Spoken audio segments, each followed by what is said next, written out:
આપની સમક્ષ હું આવવા માટે વિનંતી કરું છું.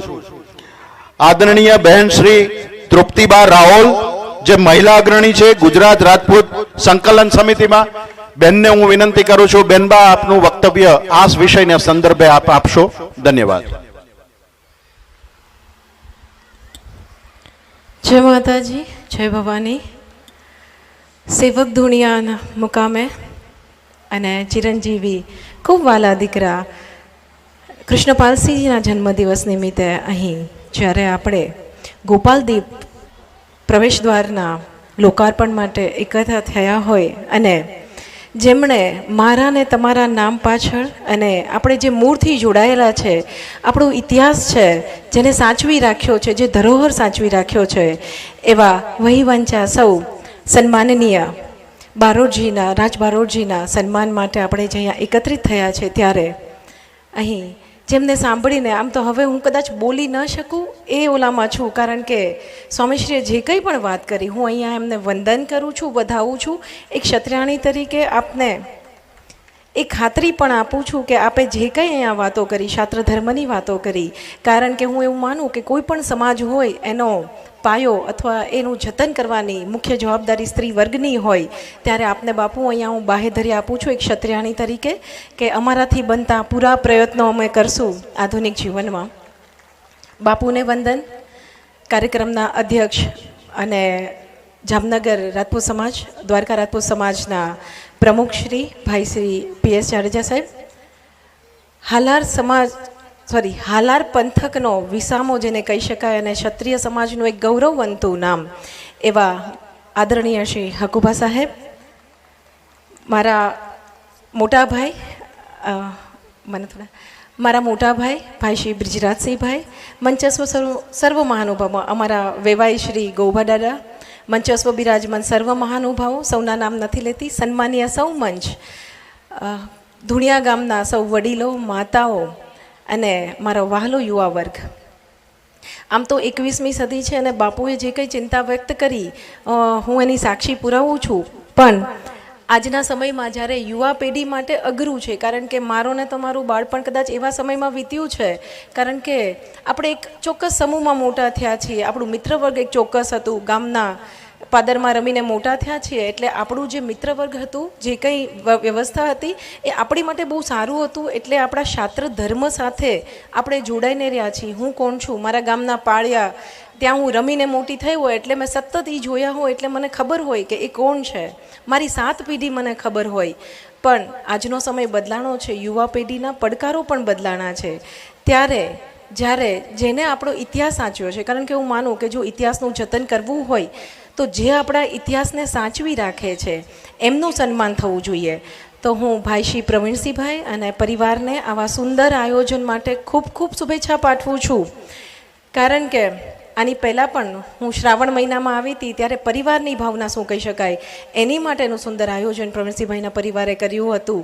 અને ભાઈ શ્રી કૃષ્ણપાલસિંહને હું પહેલાં તો જન્મદિવસની ખૂબ ખૂબ શુભેચ્છા પાઠવું અને માં સતીમાને એવી પ્રાર્થના કરું કે આ પૃથ્વી લોકમાં જે કોઈ સુખ અને સમૃદ્ધિ છે એ આપ પામો, અને વડીલોના આશીર્વાદ સાથે, આપણા પૂર્વજોના આશીર્વાદ સાથે એવી રીતે ચાલો કે આપનો પરિવાર, આપનું ગામ અને અમે આપની પર ગર્વ લઈ શકીએ.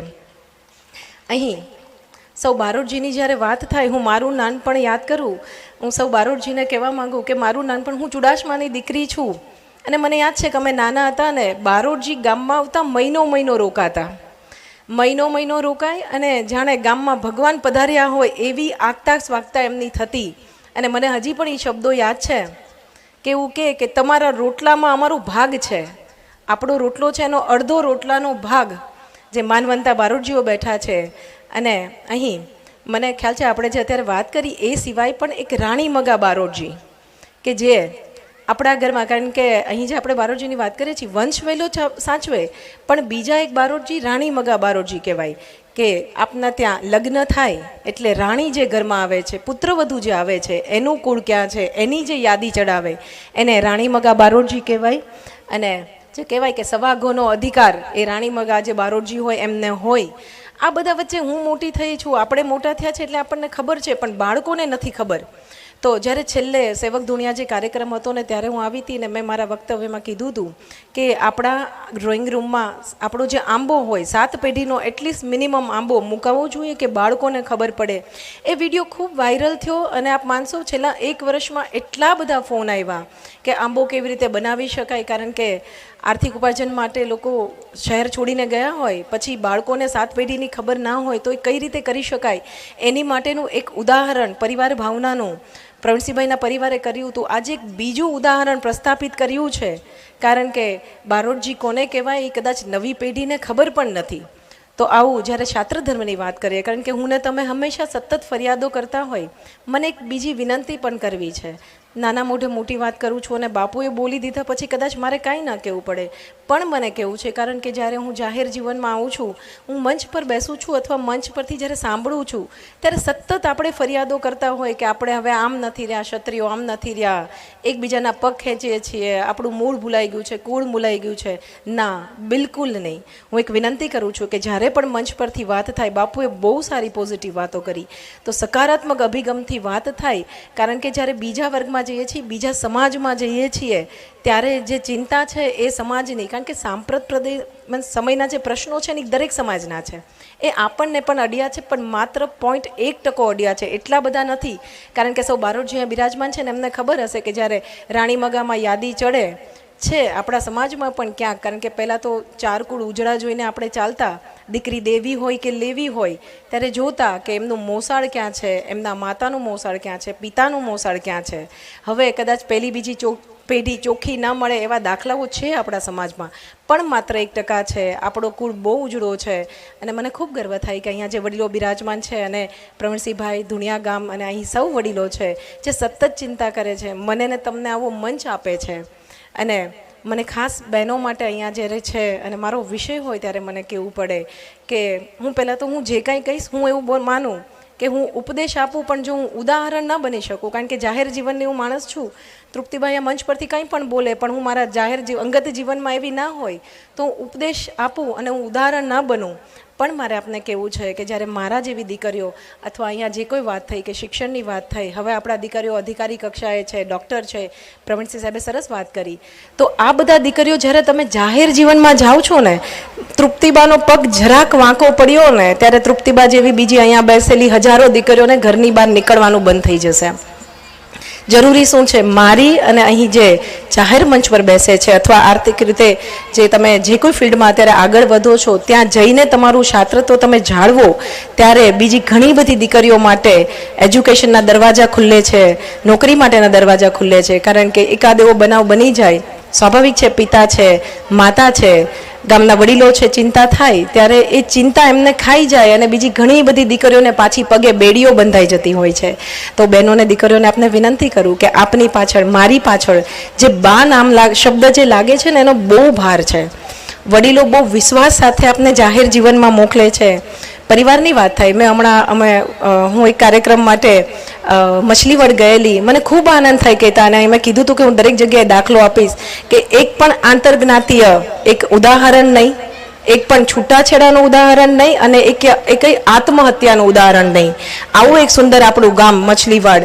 તો હું અહીંયા બહેનો છે એને વિનંતી કરું કે આપ જે પરિવારમાં જાઓ છો, કારણ કે બહુ સપનાઓ સાથે દીકરીને ઘરમાં લાવતા હોય છે, આપને શિક્ષણ આપે છે, આપ ભણવા બહાર મોકલે છે, પણ જ્યારે આપ વહુ તરીકે જાઓ, મેં ત્યાં એક દાખલો દીધો હતો અને મને એટલે દેવો છે, કારણ કે ધીરે ધીરે આપણે કેવું છે, હવે એક ઓલામાં આવીને આપણે હવે પેલા પગે લાગવાને છેડો કાઢવાનો, મને નથી ખબર આપના ગામમાં રિવાજ છે કે કેમ, પણ છેડો કાઢીને પગે લાગવાનો એક રિવાજ હતો, હવે આપણે કાઢી નાખ્યો છે. ખાલી એટલું કે ભાઈ જય માતાજી કરો ને, બહુ જય માતાજી કરો. ધીરે ધીરે શું થયું એ કેમ હતો હું વ્યવહાર, હું આપને સમજાવવા માંગુ. અહીંયા વડીલો છે કે ઘરથી વહુ જ્યારે બહાર જાય ત્યારે છેડો કાઢીને પગે લાગીને જાય, સાસુમાને હાજરી પુરાવીને જાય કે હું જાઉં છું, પાછા આવે ત્યારે છેડો કાઢીને પગે લાગીને હાજરી પુરાવે કે હું આવી ગઈ છું. આ એક પ્રથા હતી આપણને જોડવા માટેની, હવે આ છૂટી ગયું છે. જય માતાજી કરવાનો રિવાજ આવ્યો, ધીરે ધીરે વહુ ક્યાં જાય છે સાસુમાને ખબર નથી હોતી, સાંજે ક્યારે આવે છે ખબર નથી હોતી. હું જરા પણ બંધનની હું નથી કહેતી, હું એવા પેઢીની દીકરી છું કે હું દરેક પ્રકારના સમય સાથે ચાલવામાં માનું છું, પણ જે આપણી ફરજ છે, મર્યાદા છે, એ જાળવવાની છે. અને મેં ફરી એક બીજો દાખલો કહું કે સૂતી વખતે પહેલાં તો સાસુમાના પગ દબાવવાનો રિવાજ હતો. સૂતી વખતે રૂમમાં જાય સાસુમાના પગ દબાવે, જરીક અડવાનું જ હોય, વધારે કંઈ ન કરવાનું હોય. એટલે સાસુમાં એમ કે રાખો વહુ. એટલે પણ આ કેમ હતું? આ એટલે હતું કે આખા જ દિવસમાં કંઈક નાનું મોટું બોલવાનું થયું, દૂધ ઉભરાઈ ગયું અથવા દહીં ફાટી ગયું દૂધ અથવા કંઈ પણ એવા બનાવ બન્યા ત્યારે નાનું મોટું નોકઝોક થતું હોય સાસુ વહુ વચ્ચે. પણ સાંજે જ્યારે મળે ને ત્યારે આ ભાવ ખૂટી જતો હોય એકબીજા માટે, જે પરસ્પર વાતચીત થાય અને જે ગમો અણગમો એ પૂરો થઈ જતો. ધીરે ધીરે આ બધી જ આપણે એજ્યુકેશનના નામે, આધુનિકતાના નામે આ બધી આપણી જે મર્યાદાઓ હતી, આપણા જે વ્યવહારો હતા, સંસ્કારો હતા, એ છૂટતા ગયા છે. એના લીધે પરિવાર ભાવના છૂટતી જાય છે. સાસુ, તમે બહુ ગમે એટલી ભણેલી હોય, હું ગમે એટલી હોશિયાર હોય, હું આખા ગુજરાતમાં કદાચ આજે તૃપ્તિબા રાવલને દુનિયા ઓળખતી હોય, પણ મારા સાસુમાં પાસે તો હું એમની વહુ જ છું. આજે સમય કેવો છે? આજે આપણે એવું પણ કહીએ છીએ કે વહુને દીકરી બનાવીને રાખો, પણ હું ચોક્કસ એવું કહું છું કે વહુને વહુ જ રહેવા દો. કારણ કે એક વહુનું પણ અલગ મહાત્ય છે. હું મારા પિતાના ઘરે તો દીકરી છું જ તે, હું ત્યાં દીકરી રહીને જીવું જ છું. ત્યાં ઉંમરો હું ફટ દઈને ઓળંગી જાઉં છું. પણ મારા સાસરીએ છું ત્યારે મારો એનો ઉંમરો ઓળંગતા પહેલાં મારા સાસુમાને પૂછવું પડે કે મમ્મીજી હું અહીંયા જાઉં છું, કાલે મમ્મીજી મારો આ પ્રોગ્રામ છે, હું અહીંયા જાઉં છું. આ બધી જ ભાવનાઓ, કારણ કે આધુનિક સમય છે, આજે લોકશાહી છે, મારે ને તમારે. હવે પહેલાં સમય હતો કે ખાલી પુરુષો કમાઈ લેતા, પરિવાર ચાલતો. હવે સમય એવો છે કે બંનેને આર્થિક ઉપાર્જન માટે જાવું તો કશું પણ ખોટું નથી, પણ આપણી મર્યાદા. અને બાપુએ જે ચિંતા વ્યક્ત કરી છે, કારણ કે ખરેખર વિશેષ આપણી માથે ભાર છે. અને મને અહીંયા પ્રવીણસિંહભાઈ સાથે એક અલગ અમારો નાતો છે અને એમણે મને જ્યારે પણ વાત થાય ત્યારે સતત ચિંતા કરતા હોય.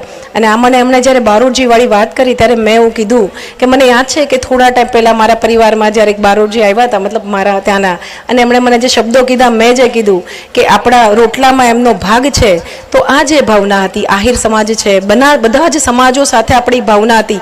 આપણે આના ઋણી છીએ. અહીં કૃષ્ણ વંશજની વાત જ્યારે થાય ત્યારે મને કહેવા દો કે આહિર સમાજ, હું તો રા વંશજની દીકરી છું એટલે કહું કે બે ઉપકાર આપણી માથે એમના છે. કારણ કે પાલક પિતા તરીકે કૃષ્ણના તરીકે હતા, પણ જે આપણે સીધી લીટીના વારસદાર છીએ. કૃષ્ણ કોને કહી શકાય, કૃષ્ણનું જીવન કોને કહી શકાય, એની માટે વિશેષ બહુ બધું મેં ઘણું બોલી દીધું. પણ મને અહીંયા આમંત્રણ આપી અને જે માન અને સન્માન આપ્યું એ બદલ હું પ્રવીણસિંહભાઈ અને પરિવારનો ખૂબ ખૂબ આભાર વ્યક્ત કરું છું. જય માતાજી.